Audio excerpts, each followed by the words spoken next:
ताज्या बातम्यांसाठी ABP माझाला subscribe करा आणि बेल आयकॉन प्रेस करा। शिवसेना आमदार प्रताप सरनाईक यांच्या घरावर आणि कार्यालयांवर ईडीने छापा टाकलाय। सरनाईकांच्या घरी सकाळी 8:30 वाजता ईडीचं पथक दाखल झालं। मुंबई आणि ठाणे परिसरामधल्या 10 ठिकाणी ईडीने छापेमारी केली। 5 तासानंतर विहंग सरनाईक ईडी कार्यालयाबाहेर आलेले आहेत।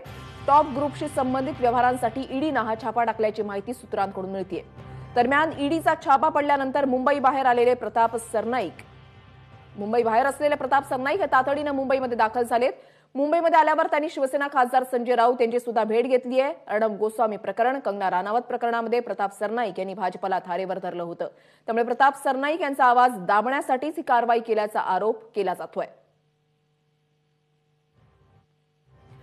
वैभव परब आमचे प्रतिनिधी आमच्या सोबत आहेत, त्यांच्याकडून या संदर्भातले अपडेट्स जाणून घेणार आहोत। वैभव, वृषाली, जवळपास 5 तास झाले विहंग सरनाईक यांची ईडीकडून चौकशी करण्यात आली होती आणि या चौकशी दरम्यान टॉप ग्रुपशी संबंधित विहंग ग्रुपचे काही संबंध आहेत का, अकाउंट ट्रान्झॅक्शन काही झालेले आहेत का, कशा प्रकारचे या दोघांमध्ये व्यवहार होते या संदर्भातली चर्चा किंवा चौकशी यामध्ये करण्यात आलेली आहे।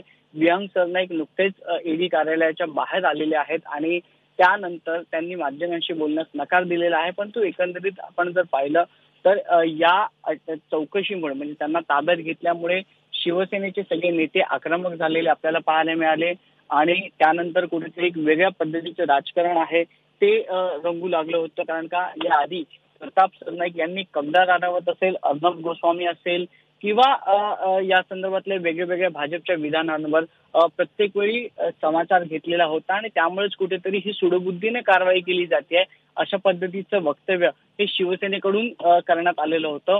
पक्षप्रमुख उद्धव ठाकरे यांनी अद्याप कुठलीही याबद्दलची प्रतिक्रिया व्यक्त केलेली नाहीये। हे प्रकरण नेमकं काय आहे आणि या प्रकरणातलं नेमके धागेदोरे काय आहे, खरंच यामध्ये गैरव्यवहार झाला आहे का आणि प्रताप सरनाईक यांच्या पाठीशी पूर्ण ताकदीने पक्ष तर उभा आहेत, शिवसैनिक देखील उभे आहेत, परंतु ही जी कारवाई आज तातडीनं करण्यात आली या मागचं नेमकं कारण काय आहे, टॉप ग्रुपशी संबंधित असताना विहंग सरनाईक यांना का ताब्यात घेण्यात आलं होतं, यांची 5 तास चौकशी का झाली, आता याला वेगळं राजकीय वळण लागताना आपल्याला पाहायला मिळणार आहे। याबद्दल कुठेही प्रताप सरनाईक किंवा विहंग सरनाईक यांनी कुठलीही भूमिका जाहीर केलेली नाही आहे। नम्रता।